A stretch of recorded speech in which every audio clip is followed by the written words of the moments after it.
Hey guys, welcome to Wrestling Days and welcome to today's Unseen video. This is where we round up all the big talking points from social media, and there was no bigger talking point than the news that we had more releases. Obviously this news dropped ages ago, but I was doing a UFC watch along, so this is why the Unseen is a bit delayed as well, so apologies for that. That's obviously is a bit of an exception, but yeah, Isla Dawn. Again, a lot of you are going to have seen this news, but Isla Dawn has been released. So here's a comment from her 16 hours ago. She said, from NXT UK's White Witch to Raw's Bad B to question mark, I'll see you in 90. So she has got a 90-day non-compete, but she would not be alone, because we would also find out that Gallows and Anderson had been released by WWE. There's not been any word from them. There's been no message from them. But WWE, Ethan, thank you. Here as well, Jimmy Johnson, thank you. Giovani Vinci also got released by WWE.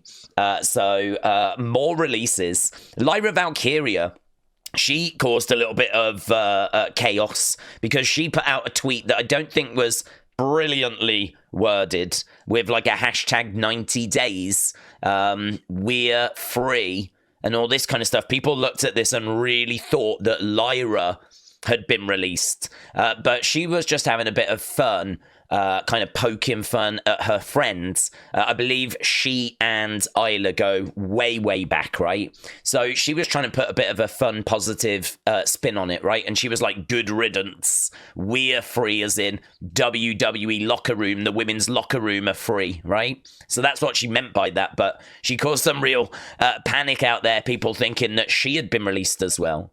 She says, unfortunately, she's indestructible. And after coming all the way from hell, I doubt she'll stop here. Good luck to the next locker room. You'll always know when she's in the room or even in the building. You'll hear her before you see her. And just some pictures here of Isla Dawn.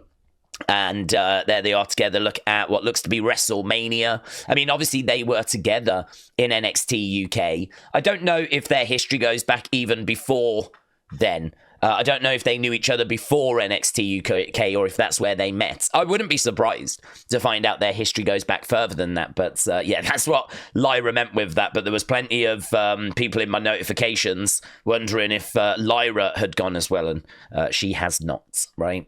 Then we got this. WWE Ethan, thank you. Paul Ellering said, WWE, yesterday, the clouds covered the bright sun. Today, the sun shines on a clear and robust future.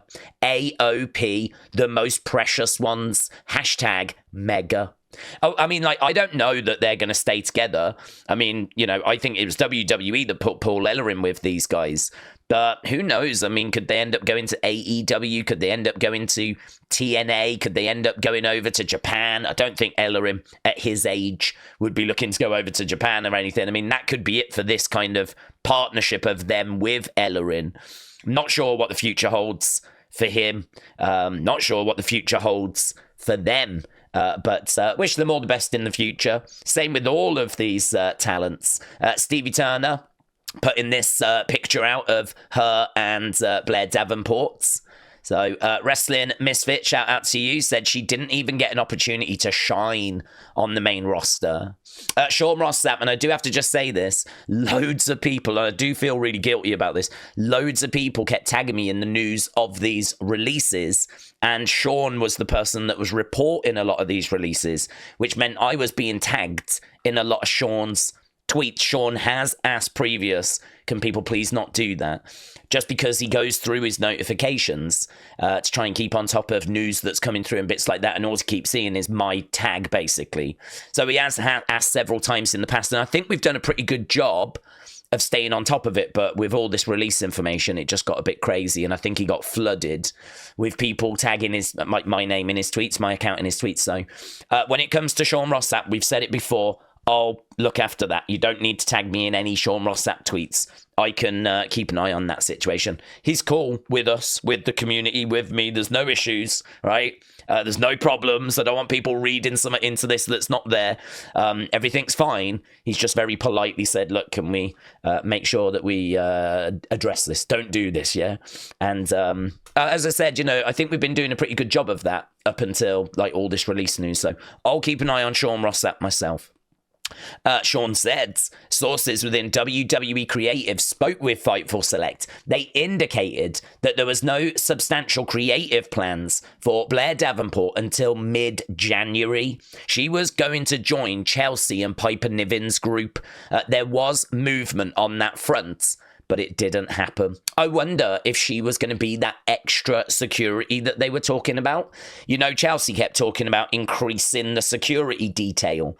I wonder if Blair Davenport would have found herself in that situation. I mean, it's not a role that I think would have really suited her, to be honest. But, it's really sad news. Blair Davenport, or B. Priestley as she used to be known, said top Gaijin, and we are Stardom.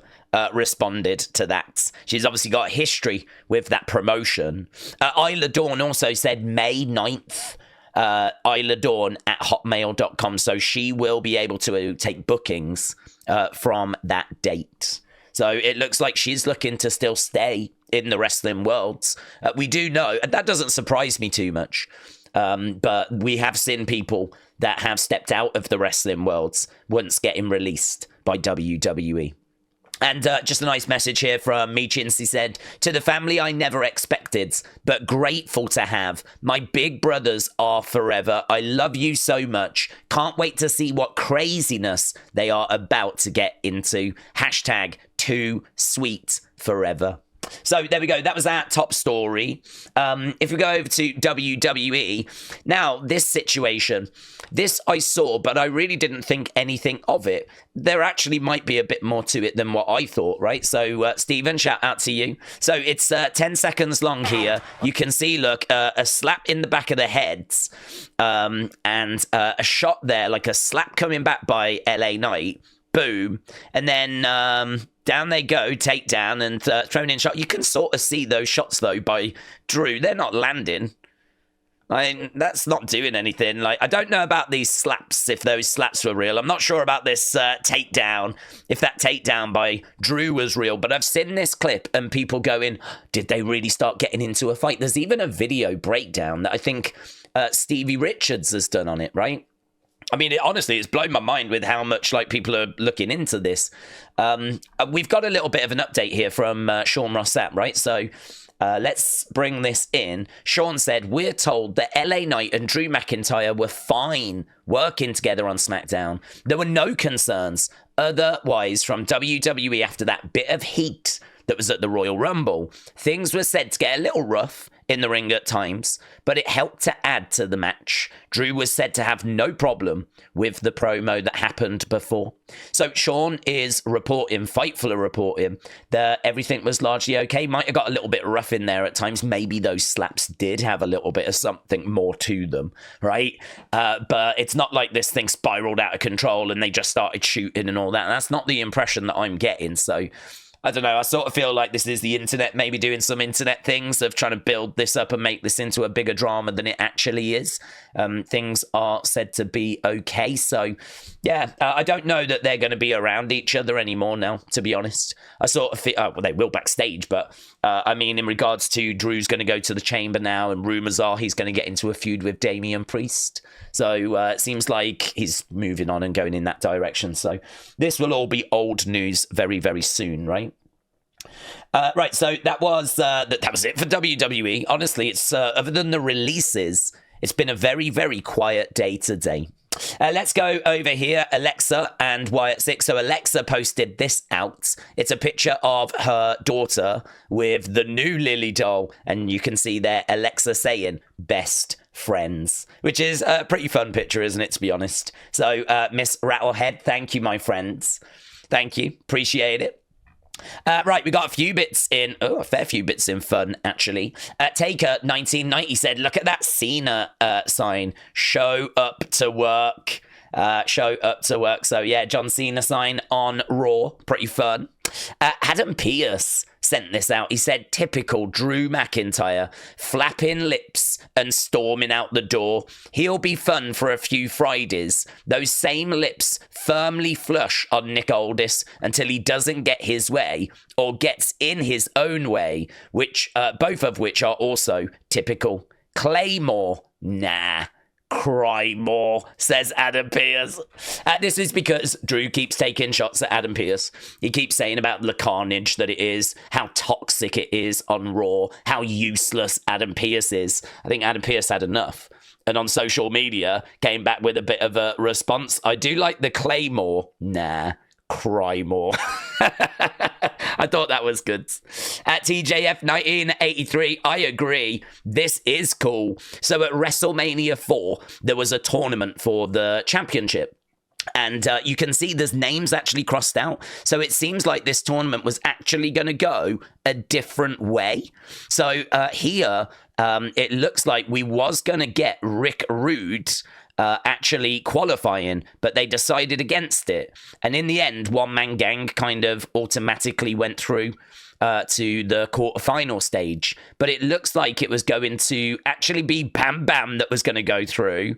And it looks like it was going to be Rick Rude that was going to go through. So at WrestleMania 4, we could have got Ravishing Rick Rude against Bam Bam Bigelow, right? Instead, we didn't. One Man Gang just automatically went through to the next stage, right? But not only that, right? That's interesting, but what's even more interesting is, according to this, the original plan was that Ricky the Dragon Steamboat, Ricky Steamboat, he was going to go through the first round, not Greg Valentine. That would have meant that at WrestleMania 4, we would have done Ricky Steamboat against Macho Man Randy Savage, the second match.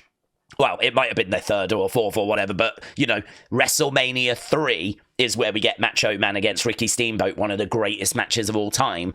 And there was a plan to do it again at WrestleMania 4, and it looks like that plan changed, and we ended up going this way with Greg and Randy.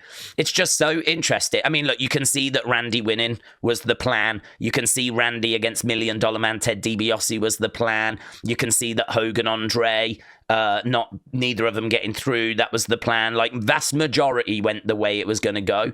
Just a couple of little changes here, which are very, very interesting. So, yeah, I mean, what I don't know is if this was from a meeting. Was this something that Gerald Briscoe was, like, mapping out? Like, I don't know at what point this actually got up the ladder to actually, like, oh, my God, we're going to do this. But this is all stuff he's finding, all his old notes and everything from his garage. So much stuff.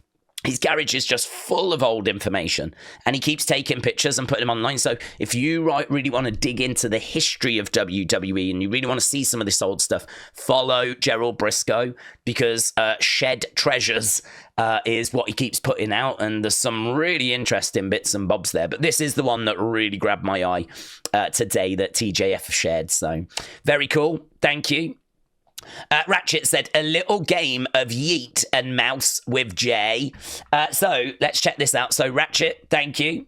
This is just a little bit of fun, right? Let's go over here and press play.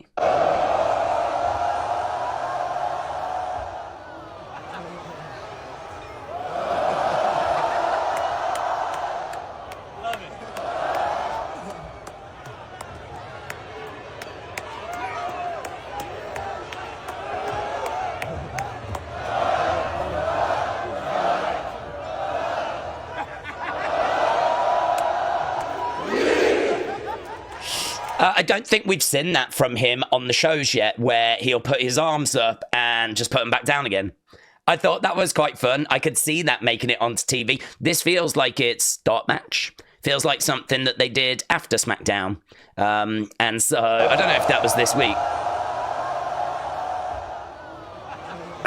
I do like that. Oh.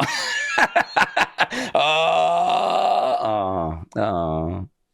Yeah, that's kind of fun. I could see that coming onto TV and being used on TV. Right. Oh, look at this. Brutal fights, says ain't no way.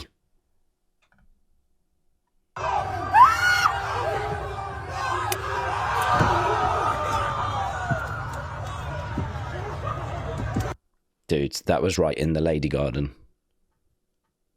That was right in the Lady Garden. Right. So here, WWE Ethan, chat out to you. This is something that has been reported before. We spoke about it before in an old Unseen. But these kind of bits of news, they do the rounds, don't they? They'll come back again. I'm sure in a few months' time, this will resurface again. So on this, it says, did you know Jimmy Uso wore a Yeet shirt in 2021? Yes. yes, we did. But it's one of those that goes away. People, not everyone watches Unseen. Shocking, I know.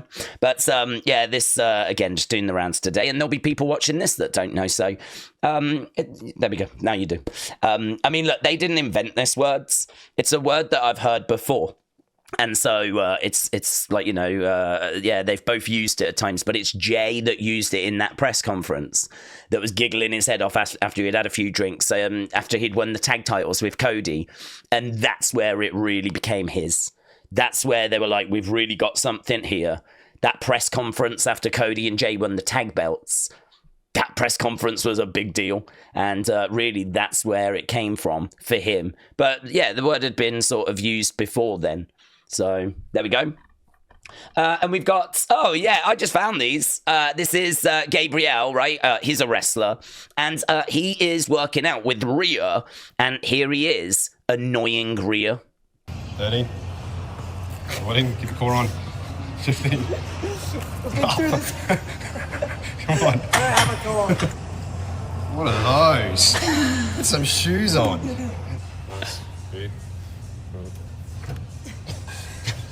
Come on.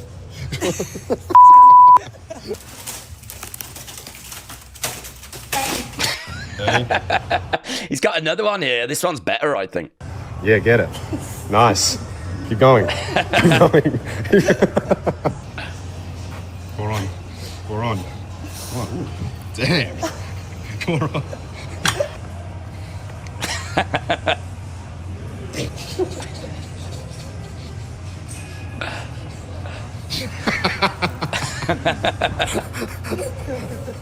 Nice. Yeah, get it. So there we go. Rhea Ripley being bullied. And what did she do about it? Nothing. She did nothing. So there we go. And there was some stuff in other, which I think I forgot to get to. I think I just skipped yesterday's other folder because, lols. So Princess Kutabitch said people need to respect boundaries. And this is true because literally just a couple of days ago, Asuka said there are still people who have romantic feelings for me and are making advances. Please stop immediately. So it seems like that situation is still out of control. Right, Johnny, shout out to you. So Brock Lesnar guy, right? He was talking here. This is actually quite interesting. I don't know how much sympathy I have about people that are trying to get ringside seats. I feel a lot more sympathy for people that want to take their families to house shows and maybe Raws and Smackdowns. I sort of feel like PLEs are super special. I've always seen a PLE as being like something that is super special. So if anything, I'm sort of surprised that they were this cheap, to be honest. But let's have a look, shall we? So ringside ticket prices for the Rumble in 2013, which in all fairness is 12 years ago now. Front row ringside was $300 and you got a commemorative chair. I sort of feel like that's really cheap. Like $300 and you got a commemorative chair. I mean, I know inflation and everything, but look at what it is now before we start having an inflation conversation. Third row ringside was $2,500 with a commemorative chair, right? And you can see he obviously could not afford that. Understandable. And so he ended up here kind of by the entranceway. He looks a bit sad as well, and it's like, dude, you're at the Rumble. Do you know what I mean? Like, this is what I'm saying about struggling a bit with sympathy. I mean, I get it. Like, you had something that was great, and now you don't have that great thing. But you are still at the Rumble, and I'm sure you still had a great time. And I do understand that that is ridiculous, but part of me always also thinks that's cheap. Like, I would sort of look at it like, you ate really good there. You ate really good. Now, yeah, that's ridiculous. But people bought it. People paid it. But I feel sorry for the families that want to take the kids and all of that. And, you know, I doubt they're looking for front row or third row. They're just trying to get in the building. And when you see the prices of those kind of nosebleed seats going up and even the slightly better seats going up, those are the people I'm really feeling for. So I thought you would find this interesting, though. It is interesting. But, yeah, I don't know kind of how people are reacting to this. I haven't really seen much of a reaction.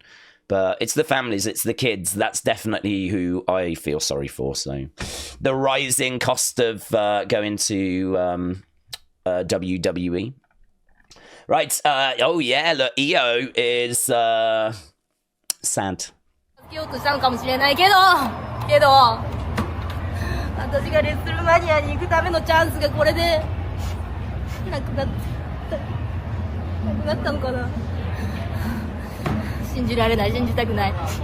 ちょっと今は考えることができない。助けようとしたのかもしれないけど